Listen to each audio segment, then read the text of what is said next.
31. maijā Tobago X trasē norisinājās 3. posms Latvijas čempionātam autokrosā vieglajām automašīnām.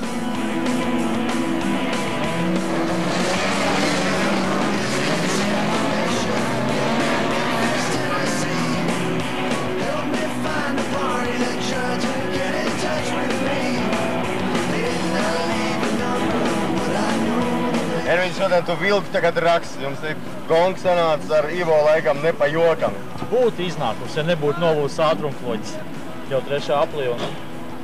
Principā, liku 3. un tas kloģis man palika rokā. Tad es viņu tur kaut kā dabūju sev aiz muguras, iemudrīju 2. ātrumā un tā arī brauc. Kamēr skatos aizmugurē, baltie parādās.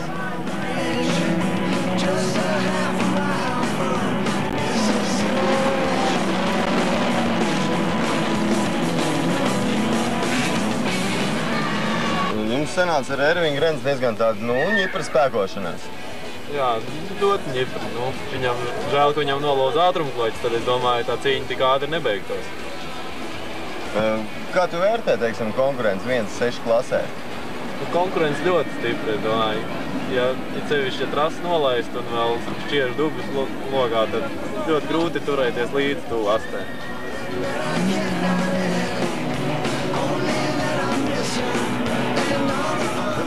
Viskolosālākais nosaukums komandai, kāds vien var būt. Ar ko tas ir saistīts? Tāda ir dzīve.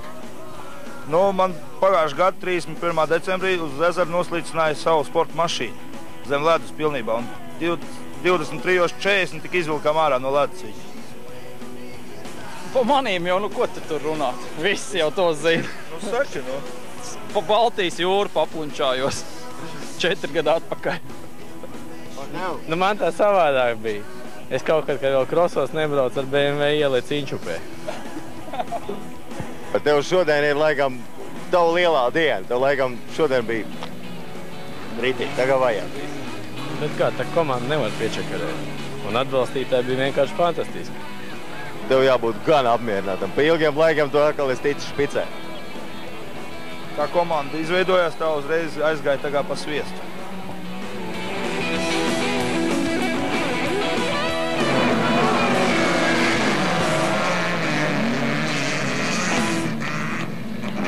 Tev pēc 4, kad tu brauc, tev nav nekāds problēmas ar šitādi te bričkiņu pārveidot? Man principā liekas, ka es nebraucu, vienkārši sēžu tie sēdeklī. Stūri vispār nav jāstūrē. Kloķi nav jāros, nekas tur nav jādara. Pats var ripots priekš. Ja to varētu braukšanu vienkārši. Respektīvi, tik milzīgi starpība ir starp liels jaudas automobīļiem un klasiku. Principā nevar salīdzināt. Tas nesalīdzināmas lietas. Teiksim, es ar Ļaņšu nobraucu 6-7 apļus, ja es nobraucu malā, es esmu fiziski, garīgi, morāli. Nogurs es esmu, jā.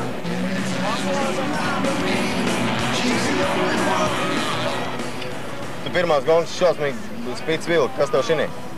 Uzbraucu virsū, man šitā nedēļa vispār nevietās. Vakardien rallejā pudeli iemet, šodien uzbraucu virsū. Pārsit riteni un neko vairāk nevarēja izdarīt. Klausies, vakar tu brauc ralliju un ar priekšu spiedziņu šodien klasiku un krosā. Nepinās tev kājas gadījumā? Reņģi braucienos bija reizēm pa daudz, viss tur sagāja kopā, nevarēja izdomāt, kad riktīgi ir tur. Bet beigās atcerējos, kad jāpiebremzē šur tur arī jāuzdod gāzīt virsū, bet nedrīkst noturēt. Kad notur pa daudz, tad ir uzreiz savādāk tā braukšana.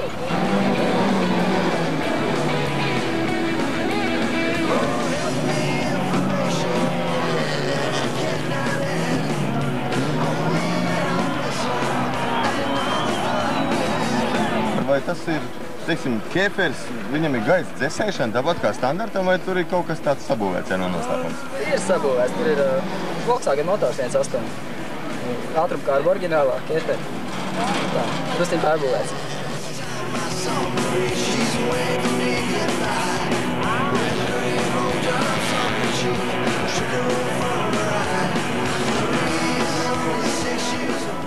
Bauskā tu cīnījies briesmotīgi ar kārbām, saplīsušām, ar motoriem standartu un vispārējo. Kas šodien arī tā vispējās, ka lāgā neiet? Ielas motoriņš paliek, tā ir nepaspējams attaisīt sportnieku. Tad, principā, paldies Dievam, gāja normāli, es uzskatu, priekš novas mašīnas. Es šodien esmu apmierināts ar sasniegt.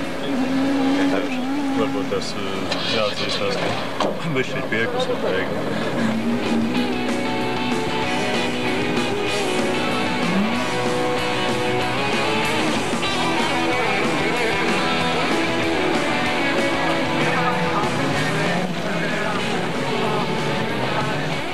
Tas automobils pēc katras gongas iznās ļoti šausmīgs.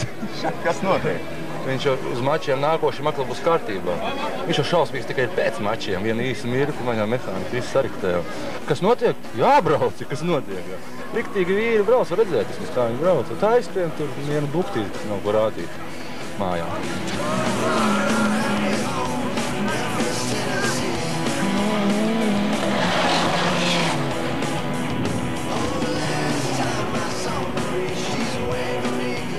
No sākuma it kā tā trasa man nepatikās, jo principā es viņā braucu pirmo reizi šitajā trasē.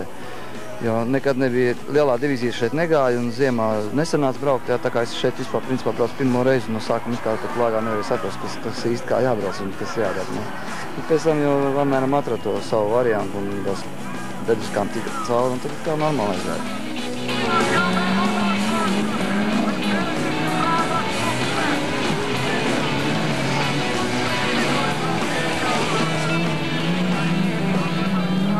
Tobago X trasē Lauris Plūts, 1600 klasē, 3. Juris Auziņš, 2. Ervīns Grencis un 1. Ivo Traubergs. 2000 klasikā 3. Andrejs Lejevskis, 2. Aivis Egle un 1. Andris Cinītis. Divīzijā 1, 3. Jānis Kļaviņš, 2. Gunvalds Groskops un 1. Gins Bujāns.